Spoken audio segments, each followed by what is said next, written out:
เอาสบายดีทุกคนสบายดีตอนกับคำมื้อนี้ก็ขึ้นปลาคือเก่ากับบ่าวผู้กับอันนั้นในผ่านทั้งศูนย์เหมือนนั้นทุกคนโอ้ไปมื้อนี้คำแล้วทุกคนไปกับในผ่านผู้เด้อผ่านสบายดีอ่าฝากติดตามไปเด้อ FC พันลอยแมนก็ผู้บันหน้าฝากติดตามเนี่ยโมมานกับรุ่นนำกันทุกคนเลยเออจะได้ในผ่านใหญ่เฮาสวัสดีทุกคนเออติดตามเด้อฟังนั้นปลาลอยนำกันเด้อนี่เด้อเพราะว่าปลาลอย ต้องติดตามต้องขอให้คนดังเพิ่นเด้ ฮะฝากติดตามเพิ่นด้วยทุกคนในผ่านต้องศูนย์ทุกคนฝากกดไลค์กดแชร์เพิ่นนะกับบ่าวผู้อย่างนั้นอยากให้ติดตามนั่นแหละคนละ6,000อยู่เดียวคนติดตามเพิ่นน่ะกันบ่พันก็สิพันเองนะบัดมันบ่ฮะถ้าเบิ่งถ้าติดตามกันคนว่าเฮาสิได้หยังขึ้นตลอดค่ำก่อนไป3คนเพราะว่านำลังมากอะปลายโฆษณาครับอันนั้นบ่จอยเพิ่นนะขึ้นอันนั้นมื้ออื่นเพิ่นมื้อนี้เพิ่นให้ว่าเฮาขึ้นก่อนพุ่นแหละเป้าหมายเฮาหยังก็สวยอยู่แล้ว ก็สวยแต่ว่าตอนนี้ค่ำแล้ว บ่สวยแล้วเนาะเฮาขึ้นมาหอลังภูไปทีเรียบร้อยทุกคนพอค่ำเลยทุกคนอยากนั่งพักผ่อนโอ้ในพันทองซูนครับมันเบาฟูยางก่อนไปวันนี้คือจิบไปฮอตไซต์ทุกคนเพราะว่าดักอยู่ตับจ่ายผู้นี่แหละเบาฟูกับจิบดักหมูปลาทุกคนส่วนในพันทองซูนเพิ่นกับจิไปดักเท่านั้นแล้วทุกคนก็บอกป้างเพิ่นดักฮะทุกคนตอนนี้เขาก็มาหอดผู้เป็นที่เรียบร้อยทุกคนแต่ว่าทีมงานเขาหาเลาะกบกปางแต่ว่าส่วนเบาผู้ก็นั่งท้าเขาอยู่หันนะทุกคนเห็นอยู่บักปางหันแต่ว่ามันหมาก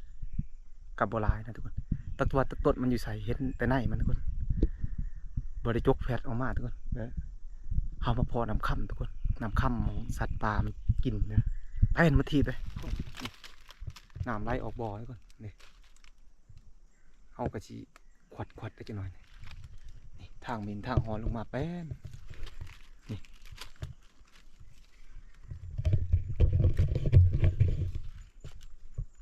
เอาทุกคนเฮากับชีดักอย่างนี้ทุกคนส่วนทีมงานเฮาดักกี่ลุมเฮาดักกี่เทิงทุกคนอึ่งเผาทุกคนเจ้าจะมันออกมากินหมดเลยนะนี่สุดท้ายมันลงมากินน้ำทุกคนอึ่งเผาตอนนี้เฮาก็จะได้แยกย้ายกันทุกคนชวนเบาผู้กับพกอีน้ำคำ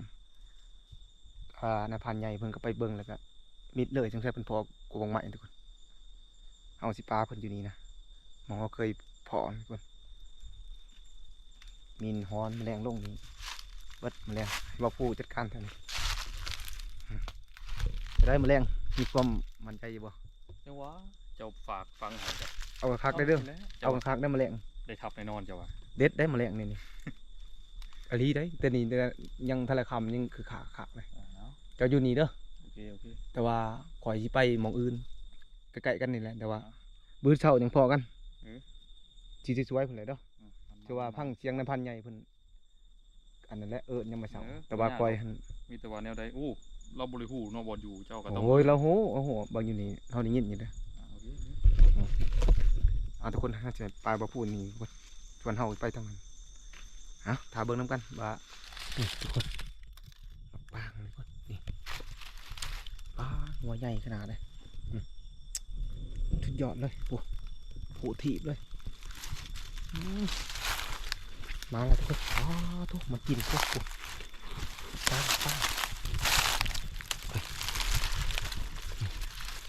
โอ้ปลามันจะบักปากมานปากเท่ามันจะมานปากตัดปากนี่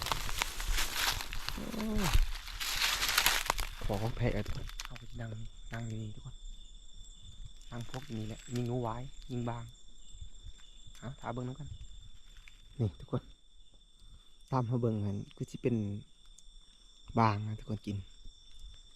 แต่ว่าสัตว์ใหญ่คือจะบวเขานะตามเบิ้ง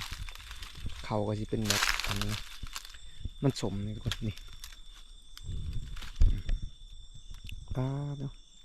ทางในมันเป็นสีชมพูทุกคนมาดีเขาก็จะได้ดักอยู่นี่นะทุกคนดักปางอยู่นี่ส่วนว่าผู้ก็อยู่ชงตัวไหนอยู่ลำคำทุกคนแล้วก็ มีนายพรานใหญ่เพิ่นไปเบิ่งกบบักปางแล้วจุงใส่เพิ่นเพาะนะทุกคนเพิ่นบ่ได้กลับมาเพิ่นเฮา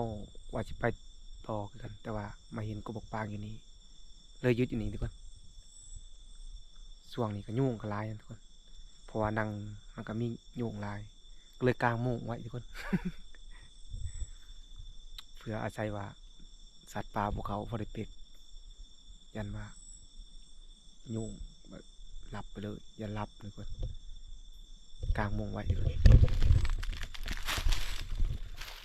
เราก็จะเข้าไปดักกินในมุ้งทุกคนเขาบริถือเปมานะอาศัยว่าเพื่อสัตว์พวกเขาก็บ่ให้ยุ่งกบทุกคนเขาก็จะนอนไทยนี่แจ้งนะทุกคนจังกี้ปลาบ่พูแล้วก็บ่ได้ใกล้นะใกล้ๆนะเอาทาเบิร์น้ำกันทุกคนว่ามื้อแรกนี่ที่มียังเขากบกปางทุกคนเขาก็จะดักนี่ทุกคนเขาแรงมันต้องได้กินทุกคนเลยมีแนวกินชวนเบาผู้กับจักเพิ่นกินยังจักเพิ่นได้ยังชวนพันใหญ่กับไปเลยเอากับทาเบิ่งมันบักป้างกับมากแล้วก็มันก็เล่นกับมากเลยทุกคนชุกเบิ่เลยนี่โอ้เฮาคิดว่ามันจะได้ชุกเลยทุกคนปุ๊โอ้โหไปเบิ่งในเงาอื่นนี่บางทีจะขึ้นเอาทุกคนโอ้ต้นมันเอาขึ้นเอาผ้าอาหารทุกคนนี่จะขึ้นเอาเฮิงเลยนะบ่ได้กินบ่คอยกินบ่ได้เขาจะขึ้นเอามือเขาจะขึ้นเอาทุกคน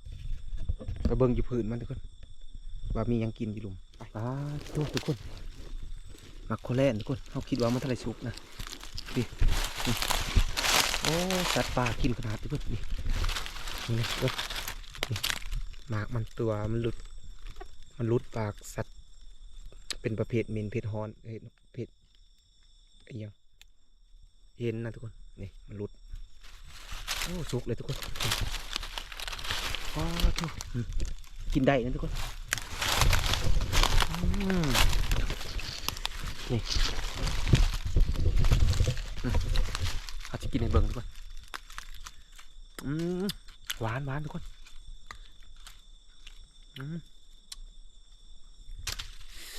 หวานเลยความหวานไม่ต้องห่วงทุกคนเอาอีกสัก2 ในทุกคนหลายกี่บอกมาจ้ะ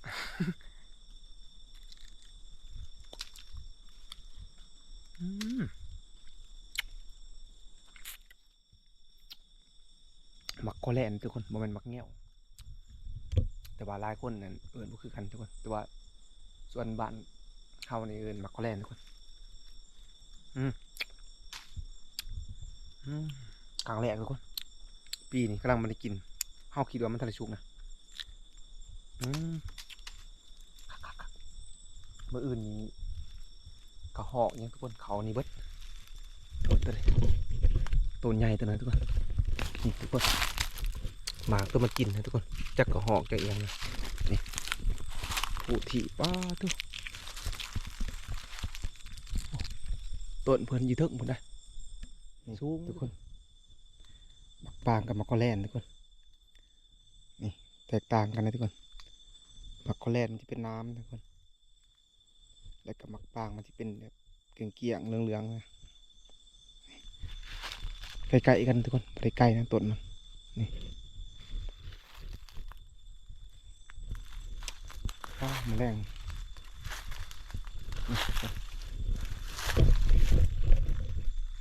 มีรุ่นทุกคนแรงเทิงกบปางนี่นะเทิงกบคอแลนอยู่น้ำกันทุกคนนี่ป้าที่ทุกเอาขีดว่ามันทะเลชุกนะทุกคนสุดท้ายมันชุกแล้วสัตว์ป่ากินจนจะเบิดทาเบิ้งกระเพาะก็คือนี่บริกินเขาทุกคนบางหน่อยมันเขามากินนี่แหละทุกคนบางตัวยิงมึงยามันมาถือนะมันเขามากินบางแล้วรีบขึ้นเทิงมันขึ้นไปเอาบางมันแล้วมากินอยู่งามตัวนี้ทุกคนแต่ว่าเขาบริยิงมันนะเพราะว่าเขายัดลูกโดดทุกคนเขากะจีเขาไปนั่งในมุ้งนั่นทุกคนยุงมันลายทุกคนเขาบริถืออูมาแต่ถือแต่มุ้งเลยทุกคนไปแต่ว่าทาเบิ้งมือเจ้าไปเลยทุกคนเพราะว่ากลางคืนนี้ มันก็บ่สะดวกปานใดนะมันยานเสียท่าเบาผู้อยู่มันอยู่ทรงแบบนี้คือสัญญาณเด้เพิ่นว่าอย่าปากดังไอ้ตี้เพิ่นว่า ตัวเองก็บ่ได้ปากตัวเองว่าไอซื้อตัวเองว่าโทรหาจันป่ายนะบางยานตัวเองว่ามาเด้อมาเด้ออันนั้นบางกินมักปางหลาย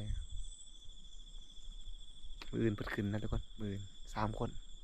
มีจันส้มนำแล้วก็มีจันป่ายแล้วก็จันจอยนำเฮาก็บ่ได้3ทุกคนเป็น6นะเฮาท่าเบิ่งนำกันนำอื่นพุ่นแหละทุกคนแต่ว่าตอนนี้เฮาก็สินั่งพกอีนี่แหละคันมันมานก็สิถ่ายทุกคนเบิ่งนะคันบ่มานก็คือสิบ่ได้ถ่ายท่าเบิ่งมื้ออื่นเด้อทุกคนก็ฮอกคือสิเข้าแหละมื้ออื่นเฮาดักอยู่ในมุกนะทุกคนเพราะว่าอยู่นอกอันยุงมันหลายเฮากลางมุกนะเอาไว้ถืออูมาทุกคนเอาดักอยู่ในขี้ดินนะได้ยินอยู่เสียงดังกักๆทุกคนจำเป็นเสียงเอียงดังเป็นบาดเป็นมาทุกคนอาจจะเป็นหนูวายบ่หนูวายก็เป็นมินเป็นนอนทุกคนอ่ะ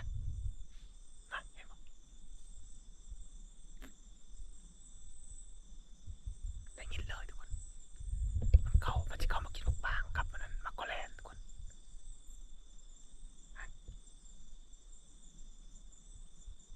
ได้ยินเลยทุกคน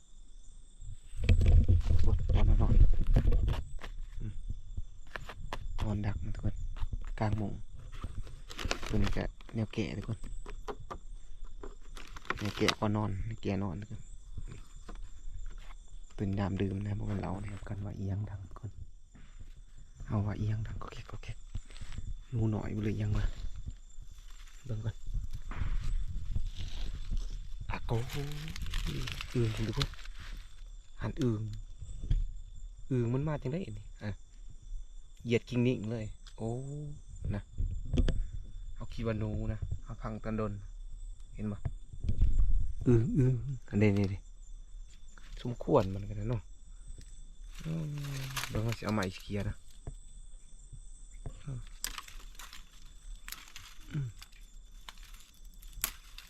นี่ทุกคนนี่เป็นอึ่งนะนี่จะมันออกหาอย่างปูทิ้งนิ่งละเอียดนี่โอ้เราพักมันโดนมันนี่ตัวอึ่งทุกคนนี่น่ะเอ้ากูเบาดอกตัวเดียวจากผู้ใดจูดใหม่ทุกคนเสียงดังต่ำๆอยู่โอ้ตายแล้วมาจูดไกลๆมันห้อยผูกสัตว์ป่าทุกคน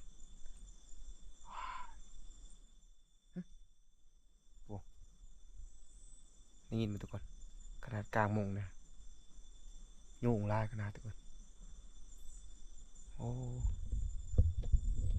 ทาเบิ่งกันมืออื่นไปเลยทุกคนตอนนี้คือสีบอได้มันเดินแจงทุกคนมันไม่อยากออกมาได้ทาเบิ่งมืออื่นทุกคนเอาทุกคนวันนี้เฮาก็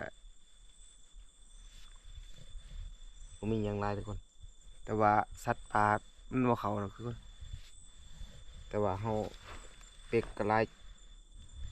กวดเนยเติมเลยก่อนกวดหนึ่งเลยนี่ครับเป็กเปิดแล้วกวดหนึ่งเป็นโมเมนต์บัวสีดาเลยก่อนมันบ่แห้งบ่ได้นะตัวนี้เอาเฮาไปอยู่นะก่อนมันต้องบัวสีดาแล้วส่วนน้ำพันใหญ่มิดเลยน้ำพันตะสูนเลยแต่ว่าเฮาสิไปกินเขาน้ำบ่อผูก่อนจีหน่อยเฮาสิกลับมาอยู่เมืองเก่าทุกคนถ้าเบิ่งนกกันทุกคนจีนังทุกคนเอามาแต่บาทมาแล้วภาพยนตร์จะหาว่าพูดก่อนจังไงมันก็ไปใกล้ไปเลยทุกคนประมาณ10 เมตรนี่นะเสร็จหากันอยู่ทุกคนแต่ว่าบางอย่างนี่มีสัญญาณอยู่เลยแต่ว่าตอนนี้มันมาหายเฮาก็เลยเสร็จไปได้ทุกคนสปีนเขาที่พุ่นไปแล้วที่ไปเบิ่งนำสางเฮาที่ว่าเฮาขวดไว้นะทุกคนแต่ว่าเฮาบ่ได้ถ่ายเบิ่งทุกคนได้เบิ่งนะแต่ว่ามีแต่ว่าบ่พูนะไปเบิ่งนำกัน บ่าวผู้สิพกยังไงไปเบิ่งกันว่าจะว่าประตูอูหรือประจักนอนพลิกไปพลิกมาทุกคนไปเบิ่งกันแจ้งเลยทุกคนไก่ปลาคันแล้วทุกคนส่วนบ่าวผู้ก็บ่ได้ยินเสียงยิงนะทุกคนเฮาก็เมื่อคืนนอนอยู่บอนนี่นอนอยู่นี่นะนอนในมุ้งทุกคนได้ยินอยู่นูก็คือขากเมื่อคืนจะไม่อยากเขาพอยากเขาจะ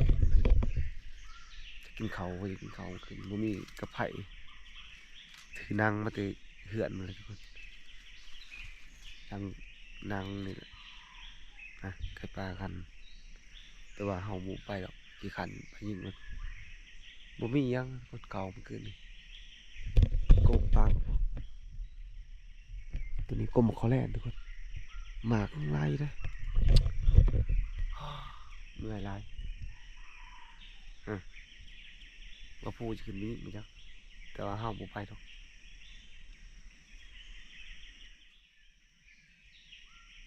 ทารักกระหอกทุกคนที่สวยจังหน่อยเราจะอยากพาเราพูเอาทาเบิ่งน้ำกันว่าเขาจะได้ยินยังทุกคนโอ้มันนี่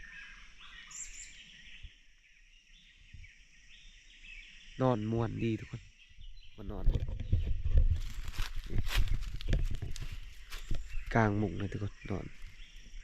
ขับกลางมียุงลายช่วงนี้หนาพ้นทุกคนยุงตัวลายๆทุกคนมันดื้อนะทุกคนมันครบทุซี่เลยยุงนะมันงอครับโตกอครับเขาจะยิงมันนะทุกคนกอเดี๋ยวจะยิงทุกคนตาบังกันอุบัติเหตุเป็นบ่นี่เล็กๆมันกระดิกหางนี่มันจีแลนลงมาเลยนี่เขาจะยัดไปทุกคนอากูปืนนี่ตอนนี้เขาก็มาหอดเบาผู้นะทุกคนที่ชูเบาผู้ลงไปกับถึงทาจันปลายกับจันจอยมานะกับทีมงานเขาแล้วก็มาหอแล้วจะเปลี่ยนแผนใหม่ทุกคนที่ไปสู่นั้นน้ำพันใหญ่น้ำเลยจะได้น้ำพันเมื่อคืนนี้ยินเสียงยังนะ นี่เสียงปืนเจ้าแล้วบุบบุบ โมเมนต์ไหน แม่นบ่ หุ้ยเขาจูดใหม่โมเมนต์เสียง ให้เป็นบ่าจะยิงตลอด เสียงบุ้มบุ้มอยู่ได้ อ๋อบึ้มตอนรอบเสาร์นี่วะ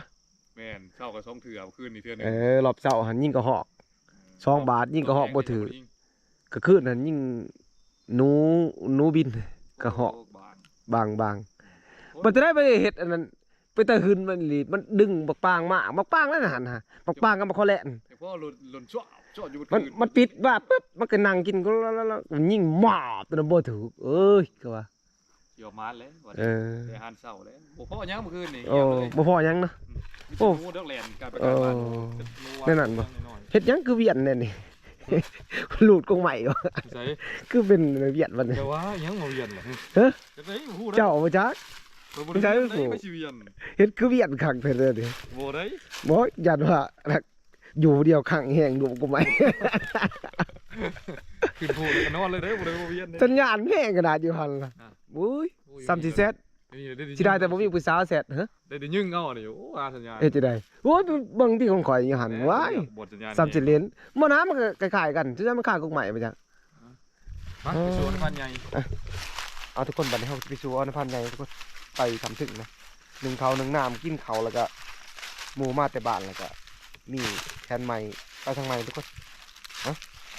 ถาเบิ่งน้ำกันว่าพันใหญ่เพิ่นสิได้หยังส่วนเฮาก็บ่ผู้คือว่าเนี่ยมีแต่คาสโนโฆษณาใส่กันทุกคนบ่มีหยังหลายสัญญาณบ่แห้งหม่องนั้นแห้งหม่องบ่นี้บ่แห้งพอได้ซ้ำนั่นแหละทุกคนเบิ่งน้ำมันก็มองเฮาควัดไปเมื่อคืนนี่บ่แม่นมองเฮาจกนะควัดมันจะคือม้านะ โอ้มาหอนี่มาเลยทุกคนผู้บังนัดสุกคุณเรื่องเฮ้ออยู่กินบ่ผู้กินบ่ กินแล้วเจ้าพากิน บ่เบิ่งสิสุเบิ่งเนาะ กินมันก่อนแล้วกินอยู่กิน หมากเตยทุกคนตัวว่ายาดีนั่นแหละโอ้ตกมาแล้วทุกคนนี่ของหวานเฮาของหวานจากอันนั้นธรรมชาติเบิ่งเฮาจะเอาไปกินเบิ่งทุกคนไปเคยกินคอมเมนต์มาบอกหน่อยเด้อกินบ่ผู้ ลองเบิ่ง โอ้เอาไหมยังมีตอนนี้ อ้ เปียงเลย นี่ เลยโอ้มึงนัก นี่ ขัด มึงเอาคนละเพียงกับบ่าวผู้ โอ้จับบ่ได้ดูเอ้ยแล้วเว้ย เพิ่งว่าสิลองกินเบิ่งทุกคน เอาตัวนี้ดีกว่า โอ้หอมคล้ายๆกับเกือบดาวเทียม คิ้วเกือบก็ ไปได้หวายจะกากที่เลยหยุดกว่ามันไม่เห็นแล้วนะมันโมเมนต์หอมกุยคือว่าเลยอันนี้ก็ คล้ายๆอันนั้น คืออย่าง คันๆนี่ คันเนาะเลียอะไรแล้วที่นั่นเลย สัมผัสมังกรคำว่าตายก็ตายนอนเดียวนะ โอ้ บ่ได้คือสิกินบ่ได้ดอก บ่ได้บ่กินไปได้กี่นี่ บ่คือน้อยหนึงเลยคัน เพื่อได้กินซะต้ม หาต้มมันสิบ่คันโอ้ย โอ้ผ่าตามันออกนอกนี่เนาะ อืม กินปันตามันจะโมมี แม่น เคยกินอยู่บ่ทุกคนนี่ อืม บ่ได้เคยกินแน่ คอมเมนต์มานี่เลย โอ้ อ่ะมา เอ้า แกงสิกะแกงสิลังกันเนาะคือสิผุที่ ไป อันนี้มาหอดนพันใหญ่ทุกคน โอ้จะได้ยิงยังมื้อเช้านี่ โอ้ยยิงไก่ขัวมาดูสำนัก โอ้ยก็แม่นแล้วไก่ขัวเนี่ยมันไตไปได้ แต่ไก่ปลาขี้จะได้อยู่ มาเลยพุ่น โอ้ ว่ามันยางตัดไปเลย โอ้ พุ่นปุ๊ ไปนอนใช้แล้วเมื่อคืน พุ่นละ อ๋อก็ไม่มีสัญญาณ ฮะ ก็มีสัญญาณเห็นเซตหาย ลงไปเลย อ๋อ ห้าก็ลงมามันยาวไม่ได้ห้ากระนังนี่ โอ้ เจ้าก็ลงมาอีกนั่นเลย โอ้ เพราะว่ามันจะไปอยู่พุ่นทำ อยู่นี่แหละมันทายันป่ายนัดกันอยู่นี่ดิ บอก เออ ของนัดเนาะของเบิ้งในหมูสั เออ ครับว่าพอกันทำถึง เออ เกี่ยวว่านี้ เอาทุกคนเฮามาหอดในพันใหญ่นะคนบ่มานเราอะยิงไก่ขัวคือว่าแล้วมันไตไปได้อีกทุกคนไก่ขัว กันยิงไก่บ่มีขัวโอ้บ่มานยังปลาทุกคนหาซาปลาบ่ผู้ก็สิได้1เขาให้อุ่นเขาเฮาจะไปซาปลากับในพันใหญ่ทุกคนเพิ่นสิอุ่นเขาในพันเพิ่นโอ้ยนี่แนวซาปลาทุกคนซาปลาเฮาก็ไปหาเลาะเก็บผักน้ำทุกคนบ่มีแนวกินทุกคนโอ้ในพันใหญ่เพิ่นยิงไก่ขัวก็บ่ถือทุกคนมื้อเช้านี่แต่ว่าเฮามาเก็บผักน้ำทุกคนผักน้ำก็ค่อยงัวกินเบิดทุกคนนี่ผักน้ำนี่ทุกคนพอได้ยั่วเขาลงท้องทุกคนว้าวผักน้ำงามทุกคนแต่ว่างัวกล้วยกินอะไรนะอึ๊บโอ้ย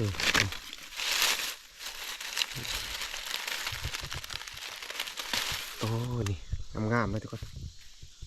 มีลายเลยนี่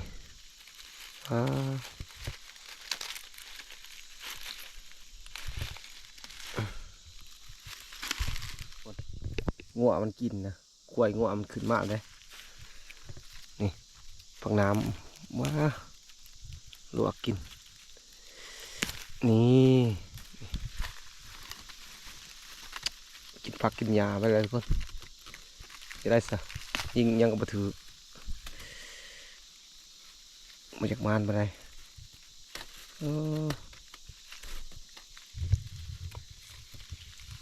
เหยียบนี่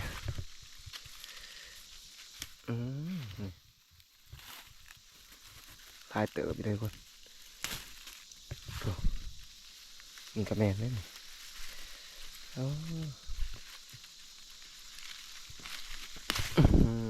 นี่โอ้ย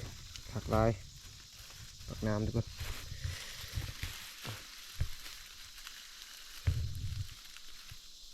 อึ๊บ